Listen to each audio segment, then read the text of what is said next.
నమస్తే, welcome to pen power news. నేను తరంగిణి. ముందుగా బులెటిన్ లో హెడ్లైన్స్ చూద్దాం.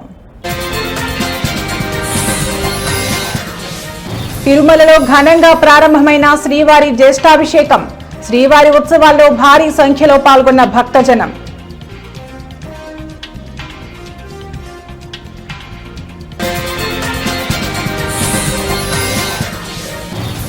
రాష్ట్ర ప్రభుత్వంపై ఆగ్రహం వ్యక్తం చేసిన మాజీ మంత్రి ఆర్కే రోజా. సీఎం చంద్రబాబు హామీలను వదిలేసి డైవర్షన్ పాలిటిక్స్ చేస్తున్నారని ఆరోపణ.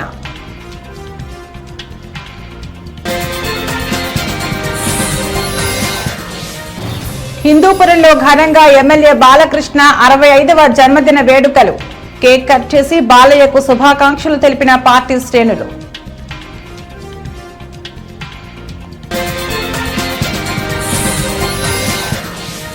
జనగాం జిల్లా టీపీసీసీ ఉపాధ్యక్షురాలిగా ఝాన్సీ రాజేందర్ రెడ్డి. నియోజకవర్గానికి వచ్చిన ఝాన్సీ రాజేందర్ రెడ్డికి ఘన స్వాగతం పలికిన ఎమ్మెల్యే పార్టీ శ్రేణులు.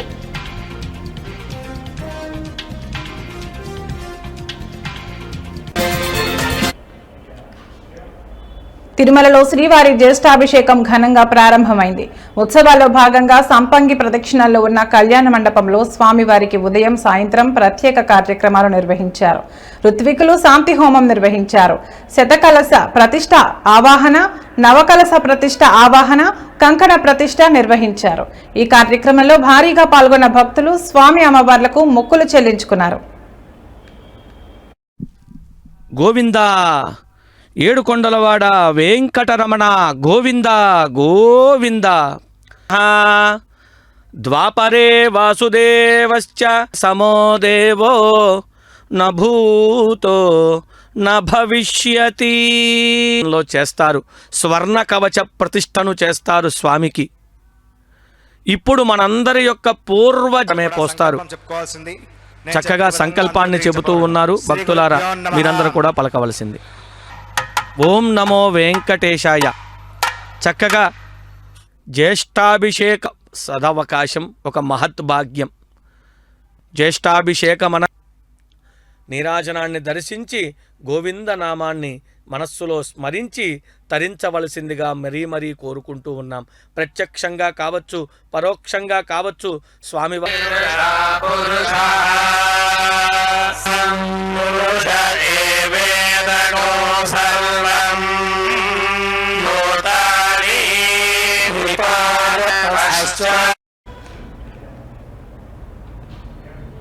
తిరుపతిలోని తాతయ్య గుంట గంగమ్మ 4వ మారు పొంగళ జాతర అంగరంగ వైభవంగా ప్రారంభమైంది.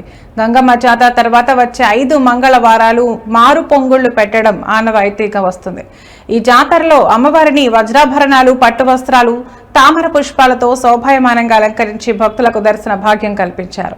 రాయలసీమ రంగస్థలం చైర్మన్ గుండాల గోపీనాథ్ రెడ్డి ఆధ్వర్యంలో నిర్వహించిన ఈ కార్యక్రమంలో కళాకారులు వివిధ పౌరాణిక వేషధారణలతో అమ్మవారికి మొక్కులు చెల్లించుకున్నారు. ఈ కార్యక్రమంలో చైర్మన్తో పాటు మండలి సభ్యులు పాల్గొన్నారు.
వెనక్కి రా రే, మళ్ళా ముందుకు వస్తారు ఈ అబ్బాయి కూడా.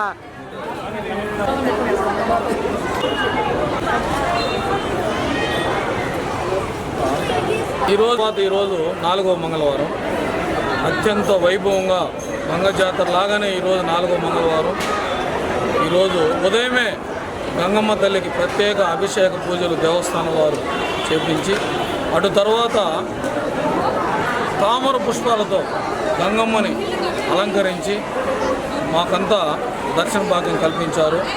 దేవస్థానం ఈవో జయకుమార్ గారికి ప్రత్యేక ధన్యవాదాలు తెలుపుతున్నాము. ప్రతి వారము జాతర తర్వాత 5 మంగళవారాలు కళాకారులు ప్రతి ఒక్కరూ స్థానికులు వచ్చి వివిధ వేషధారణలతో అమ్మవారిని దర్శించుకుంటున్నాము. రేపు 5వ మంగళవారం కూడా ఇదే విధంగా అమ్మవారిని దర్శించుకున్నాము. ప్రతి ఒక్కరూ వచ్చి రేపు 5వ మంగళవారం ప్రతి మంగళవారం జాతరగానే జరుగుతుంది. ఇది 4వ వారం కావున ఎంతో గొప్పగా దేవతామూర్తుల వేషంలో భక్తులెల్లరూ మన తిరుపతి రాయలసీమ రంగస్థల చైర్మన్ గుండాల గోపినాథ్ రెడ్డి ఆధ్వర్యంలో మా కళాకారులందరూ భజన భక్త బృందం అందరూ ఈ కార్యక్రమంలో పాల్గొని ఎన్నో దేవతామూర్తుల వేషాలు ధరించి గంగమ్మకు మొక్కులు చెల్లించుకొని గంగమ్మ తల్లి భక్తులందరికీ కోరిన కోరికలన్నీ తీర్చి ఇలవేలుపుగా వర్ధిల్లే తల్లి. ఆమెకు మేమంతా మొక్కులు తీర్చుకున్నందుకు మాకెంతో ఆనందంగా ఉంది. రాష్ట్ర ప్రభుత్వంపై మాజీ మంత్రి ఆర్కే రోజా ఆగ్రహం వ్యక్తం చేశారు. కూటమి ప్రభుత్వం అధికారంలోకి వచ్చాక ఏపీలో ఆడబిడ్డలకు రక్షణ లేకుండా పోయిందన్నారు. అధికారంలో ఉన్న వాళ్లే అరాచకాలు చేస్తున్నారన్న ఆమె హోంమంత్రి పట్టించుకోవడం లేదని మండిపడ్డారు. సీఎం చంద్రబాబు హామీలను వదిలేసి డైవర్షన్ పాలిటిక్స్ చేస్తున్నారని ఆరోపించారు. రాష్ట్రంలో రెడ్ బుక్ పేరుతో అల్లకల్లోలం సృష్టిస్తున్నారని ఆవేదన వ్యక్తం చేశారు. ఈరోజు ఆ కుటుంబం మొత్తం ఆ ఊరు వదిలేసి వెళ్ళే పరిస్థితి ఏర్పడింది. ఆడపిల్ల ప్రాణాలు తీయటం, మానాలు తీయటం వీళ్ళకి సహజమైపోయింది. దానికి హోంమంత్రి గారు అండగా నిలబడటం అనేది సిగ్గుచేటు. ఇవన్నీ జరుగుతుంటే ఎక్కడ తమ తప్పులు బయటపడతాయో అని ఈరోజు వాళ్ళు చేస్తున్న డైవర్షన్ పాలిటిక్స్ మనం ఒకసారి గమనించాలి. ఎందుకంటే ఇదే పవన్ కళ్యాణ్ గారు అధికారంలో రావటానికి ముందు మహిళలకి నేను అండగా ఉంటాను, మహిళలకి ఇబ్బందికరమైన ఏవి చేసినా ప్రభుత్వాన్ని నిలదీస్తాను, తప్పు చేసిన వారిని శిక్షిస్తానని మాట్లాడిన పవన్ కళ్యాణ్ గారు ఈ రాష్ట్రంలో ఎక్కడ మహిళలకు అన్యాయం జరిగినా ఈ రోజుటి వరకు నోరు తెరవలేదు. తప్పు చేసిన వారిని శిక్షించమని ప్రభుత్వం మీద ఒత్తిడి తీసుకురాలేదు. అది అనంతపురం అయినా, పిఠాపురం అయినా, తిరుపతి అయినా, అమరావతి అయినా ఎక్కడ ఏ మహిళకి అన్యాయం జరిగినా ఆయన పట్టించుకోకపోవడం రాష్ట్రంలో ఉన్న మహిళలందరూ కూడా గమనించాలని ఈ సందర్భంగా తెలియజేసుకుంటున్నారు. హోంమంత్రి గారుగా తన అధికారాన్ని ఉపయోగించి ఆడవాళ్ళని కాపాడాల్సిన అనిత గారేమో నా దగ్గర లాఠీ ఉందా, నా భుజాన గన్నుందా, నేనేం చేయగలను మాట్లాడిన గొప్ప వ్యక్తి.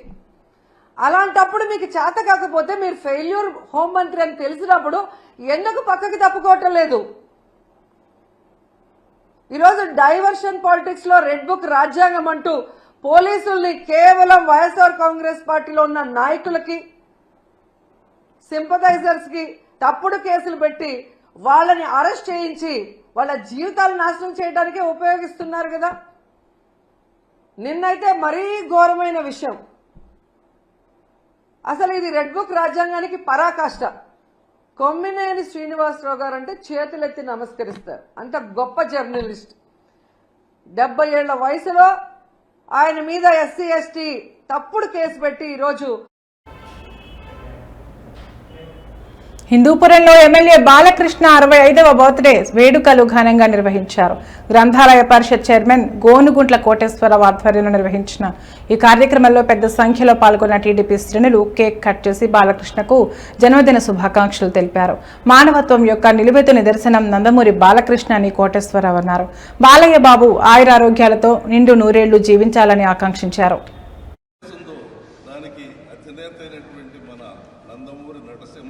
అవార్డు తీసుకున్నటువంటి మన బాలయ్య బాబుకి జన్మదినం ఇవాళ. అందరికీ ఐశ్వర్యాలతో ఆరోగ్యంతో విలసిల్లాలని నందమూరి నటసింహం అభిమానులందరూ ఇవాళ కేక్ కట్ చేసుకుంటున్నాం.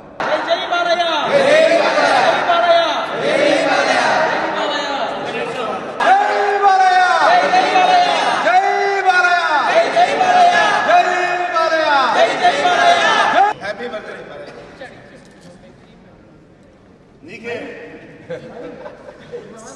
ఇంత 65 ఆంధ్రప్రదేశ్ రాష్ట్ర గ్రంథాలయ పరిషత్ చైర్మన్ ఈ రోజున బాబు బర్త్డేని ఇంత ఘనంగా చేయడానికి మాకందరికీ అదృష్టం కలిగినందుకు సంతోషపడుతూ జై హో బాలయ్య, జై బాలయ్య, అందరూ చరిత్ర సృష్టి సందర్భంగా యావత్ తెలంగాణ, ఆంధ్రప్రదేశ్, భారతదేశంలో ఉన్నటువంటి తెలుగు ప్రజలందరూ కూడా ఘనంగా ఈరోజు జరుపుకుంటున్నాం. బాలయ్య బాబు అంటే తెలుగు వారికి ఆ రోజు నందమూరి తారక రామారావు గారిని ఏ విధంగా అయితే అభిమానిస్తారో అదేవిధంగా బాలయ్య బాబుని అభిమానిస్తూ ఈ రోజున వారికి పద్మభూషణ అవార్డుతో పాటు వారి 65వ జన్మదిన శుభాకాంక్షలు తెలియజేస్తూ ఈ రోజున ఇంత ఘనంగా రమణ గారు తెలుగుదేశం పార్టీ కార్యాలయంలో అందరి సమక్ష వివిధ శాఖల అధికారులతో చిత్తూరు జిల్లా కలెక్టర్ కార్యాలయంలో సుమిత్ కుమార్ సమీక్షా సమావేశం నిర్వహించారు. ప్రధానమంత్రి సూర్యఘర్ యోజన పథకం ద్వారా రాయితీతో సోలార్ రూఫ్ టాప్ నిర్మించుకోవడంపై ప్రజలకు మరింత అవగాహన కల్పించాలని అధికారులను ఆదేశించారు. సోలార్ విద్యుత్ వినియోగాన్ని పెంచడానికి సోలార్ రూఫ్ టాప్ ద్వారా ఉత్పత్తి చేసే విద్యుత్తో ఇంటి అవసరాలను తీర్చుకోవడంతో పాటు మిగులు విద్యుత్ను తిరిగి గ్రిడ్కు అమ్ముకోవడం ద్వారా ఆదాయం పొందవచ్చని వెల్లడించారు. And all the state governments are implementing. Renewable energy we have to promote. And if we are able to generate more electricity by renewable, so there will be a lot of stability will come in the electricity and the energy sector. And also at the same time, a lot of savings will happen to the community at large. So with that objective, in 2024, Honorable Prime Minister launched this scheme. And the scheme says that 1 kilowatt means 100 units, 2 kilowatt means 200 units, and 3 kilowatt means 300 units to be produced. And if people are ready at the ground level, government will also give them subsidy. And whatever beneficiaries here, they have to pay if it happens. A lot of saving will happen for the public. Energy will be generated, energy will be fed to the grid, and the fossil fuel, other issues, oil, this, that will also come down. So with this objective, the scheme was launched, and if you ask me in a nutshell, SC/ST farmers, it is free of cost. Government will basically pay the entire cost, whatever it is, for the installation of rooftop. They don't have to pay any money. If you are installing 1 kilowatt, then subsidy support for general like Aussie family are at 30,000. Subsidy means 30,000 rupees or 13,000 rupees, whatever remaining they have to pay from their own pocket. And 3 kilowatt subsidy support is limited to 78,000. Okay. So the government says that 1 kilowatt, 2 kilowatt, 3 kilowatt, you go to the field, register people. వాళ్ళ requirements ఏమేమి ఉన్నాయి, requirement తీసుకుని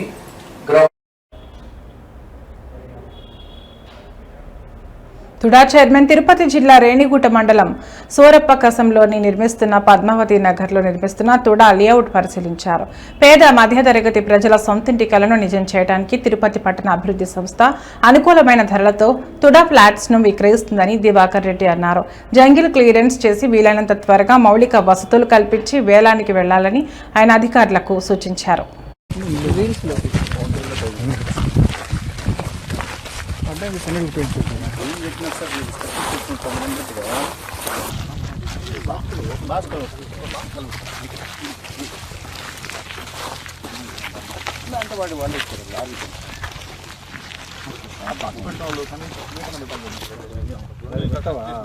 ఉన్నాయి 1 metre 1 కూడా ఉన్నాయి. వాడు discharge బట్టి ఇచ్చుకుంటా పోయి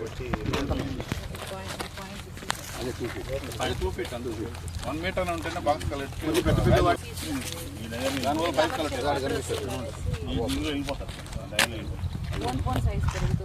అదే డిశ్చార్జ్ దీనికి ఏమి ఇచ్చినారు అంగా తక్కువే ఫిషర్ అండ్ బోత్ పైపులు అండి మన ఆప్షన్లో పెడితే ఓన్లీ 2 వెళ్ళాయి. ఎందుకు వెంటనే వీటిని పెట్టారు. ఇవన్నీ రిలీజ్ అయిపోయినాయి కదా. ఇవి మళ్ళీ పెట్టారు సార్. మార్టిగేజ్లో మళ్ళీ ఉన్నాయి సార్. ఇంకేం ప్రాబ్లం బ్యాంకులో ఓకే ఇవి మనకు ముందు మార్టిగేజ్లో ఉన్నాయి సార్. బ్యాంక్ మార్టిగేజ్ ఇవి రిలీజ్ చేసి ఇవి మాత్రం ఆప్షన్లో పెట్టాం సార్. ఆ ఆప్షన్లో పెట్టకంటే ముందే ఇవి టవర్స్ కోసం ఇవి పెట్టారు సార్. కూటమి ప్రభుత్వంపై వైసీపీ నేత చెవిరెడ్డి భాస్కర్ రెడ్డి ఆగ్రహం వ్యక్తం చేశారు. కూటమి నేతలు గత కొన్ని రోజులుగా తనను అక్రమ కేసుల్లో ఇరికించి జైలుకు పంపించాలని చూస్తున్నారని మండిపడ్డారు. తాను కేసులకు తాను భయపడనని పైన దేవుడున్నాడని వెల్లడించారు. సిట్ అధికారులు కొందరు పోలీసు అధికారులు పడుతున్న తపన తాపత్రయం నిజంగా కూడా బాధాకరం. గత 12 నెలలుగా ఎప్పుడు కూడా ఎక్కడ కూడా కొన్ని వందల మందిని మీరు విచారించినప్పటికీ ఎక్కడా లేనటువంటి చెవిరెడ్డి భాస్కర్ రెడ్డి అనే పేరు ఎప్పుడు ప్రస్తావనకి రానటువంటి చెవిరెడ్డి భాస్కర్ రెడ్డి అనే పేరును ఇప్పుడు ఏదో ఒక రకంగా లిక్కర్ కేసులో ఇరికించాలి, జైలుకు పంపాలి, అరెస్ట్ చేయాలి, ఇబ్బందులు పెట్టాలి, అన్ని రకాలుగా అతన్ని ఇబ్బంది పెట్టి వేడుక చూడాలనుకుంటున్నారు. అందుకోసం అనేక మంది అమాయకులను అనేక రోజులుగా తీసుకెళ్లి ఇబ్బంది పెడుతున్నారు. అందులో భాగంగా మొన్న గిరి అనే కానిస్టేబుల్ని తీసుకెళ్లి 5 రోజులు ఇబ్బంది పెట్టారు. ఆ తర్వాత వెంకటేశ్వర అనే అతన్ని వైపుని ఒక చిన్న బెడ్తో పాటు తీసుకెళ్లి 3 రోజులు ఇబ్బంది పెట్టారు. ఇప్పుడు బాలాజీ అని బాలాజీతో పాటు మరికొంతమందిని తీసుకెళ్లి గత ఆదివారం నుంచి నానా ఇబ్బందులు పెడుతున్నారంట, నరకం చూపిస్తున్నారంట. కాళ్ళు చేతులు కట్టేసి వాళ్ళకి నరకబెట్టుందో చూపిస్తున్నారు. కారణం ఒకటే, వాళ్ళు అడిగేది ఒకటే, మీరు సంతకాలు పెట్టాలి, భాస్కర్ రెడ్డికి సంబంధం ఉంది, మీరు మీకు చెప్పినటువంటి స్క్రిప్ట్ని వీడియో చేయాలి అని ఒక రహస్య ప్రదేశంలో పెట్టి, సిట్లో కూడా కాదు, గత 3 రోజులుగా ఆదివారం నుంచి ఈరోజు మంగళవారం ఒక రహస్య ప్రదేశంలో పెట్టి వాళ్ళకి నరకం చూపిస్తున్నారు. మీరు ఏం సాధించబోతారో అర్థం కావడం లేదు, మీరు ఏం సాధించాలనుకుంటున్నారో అర్థం కావడం లేదు. అరెస్ట్ చేయాలనుకుంటే అరెస్ట్ కావడానికి సిద్ధంగా ఉన్నామని చెప్పాం. మీరు శిక్షించాలనుకుంటే శిక్షలు ఎదుర్కోవడానికి అన్యాయంగా మీరు ఏ శిక్ష. తిరుపతిలో శ్రీ గోవిందరాజస్వామి వార్షిక బ్రహ్మోత్సవాలు ముగిశాయి. ఉత్సవాల చివరి రోజు స్వామివారికి అర్చకులు చక్రస్నానం వైభవంగా నిర్వహించారు. ముందుగా ఉదయం పల్లకీపై స్వామివారు ఆలయ 4 మాడవీధుల్లో ఊరేగించారు. భక్తులు అడుగడుగున కర్పూర హారతులు వెలిగించి స్వామివారికి మొక్కులు తీర్చుకున్నారు. ఇక సాయంత్రం అర్చకులు స్వామివారిని మాడవీధులలో ఊరేగించారు.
తిరుమలలో శ్రీవారి జ్యేష్ఠాభిషేకం ఘనంగా కొనసాగుతోంది. ఉత్సవాల్లో భాగంగా 2వ రోజు శ్రీదేవి భూదేవి సమేత శ్రీ మలయప్ప స్వామివారు ముత్యపు కవచం ధరించి మాడ వీధులలో విహరించారు. అంతకుముందు ఉదయం 8 గంటలకు ఆలయ అర్చకులు, వేద పారాయణదారులు శాస్త్రోక్తంగా మహాశాంతి హోమం నిర్వహించారు. అనంతరం ఉదయం 9 గంటల నుండి 11 గంటల వరకు శ్రీ మలయప్ప స్వామివారికి దేవేరులకు అభిధేయక అభిషేకాన్ని కన్నుల పండుగగా నిర్వహించారు. ఈ కార్యక్రమంలో భక్తులు పెద్ద సంఖ్యలో పాల్గొని స్వామివారికి ప్రత్యేక పూజలు చేశారు.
జనగాం జిల్లా పాలకుర్తికి చెందిన ఝాన్సీ రాజేందర్ రెడ్డిని టీపీసీసీ ఉపాధ్యక్షురాలిగా నియమించడంతో నియోజకవర్గ వ్యాప్తంగా కార్యకర్తలు విజయోత్సవాలు చోటు చేసుకున్నారు. టీపీసీసీ ఉపాధ్యక్షురాలి ఎన్నికైన అనంతరం మొదటిసారి నియోజకవర్గానికి వచ్చిన ఝాన్సీ రాజేందర్ రెడ్డిని ఎమ్మెల్యే యశస్విని రెడ్డితో కలిసి పార్టీ శ్రేణులు ఘన స్వాగతం పలికారు. పార్టీ నన్ను గుర్తించి ఈ పదవిని కట్టబెట్టడం ఎంతో గౌరవంగా భావిస్తున్నట్లు ఝాన్సీ రాజేందర్ రెడ్డి తెలిపారు.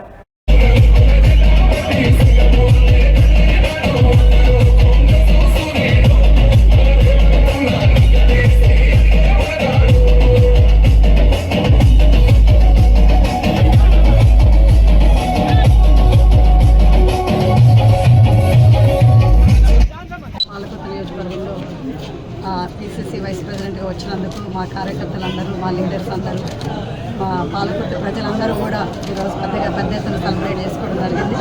సో అదేవిధంగా మన అధిష్టానానికి కానీ, మరి మన సీఎం రేవంత్ రెడ్డి గారికి కానీ, మరి పీసీసీ ప్రెసిడెంట్ మహేష్ గౌరవ్ గారు కానీ, మరి అదేవిధంగా అందరు నాయకులందరికీ, మరి మినిస్టర్లందరికీ కూడా నా తరఫున, మా పాలకుర్తి ప్రజల తరఫున అందరికీ కూడా కృతజ్ఞతలు చెప్పుకుంటూ, మరి ఏ టాస్క్ ఇచ్చినా కానీ పీసీసీ వైస్ ప్రెసిడెంట్గా తప్పకుండా నేను దాని బాధ్యతలు ఇచ్చి తప్పకుండా డిస్ట్రిక్ట్ చేస్తానని ఈ సందర్భం తరఫున చెప్తున్నా. సో అదేవిధంగా మన ఎమ్మెల్యే గారికి కూడా కృతజ్ఞతలు చెప్తూ, పాలకుర్తి ఎమ్మెల్యే గారికి కూడా మరి ఏదున్నా కానీ మరి పీసీసీ వైస్ ప్రెసిడెంట్గా మన పీసీసీ ప్రెసిడెంట్కి. ఇవి ఇప్పటి వరకున్న బులెటిన్ అప్డేట్స్. మరో బులెటిన్లో మళ్ళీ కలుద్దాం. నమస్తే.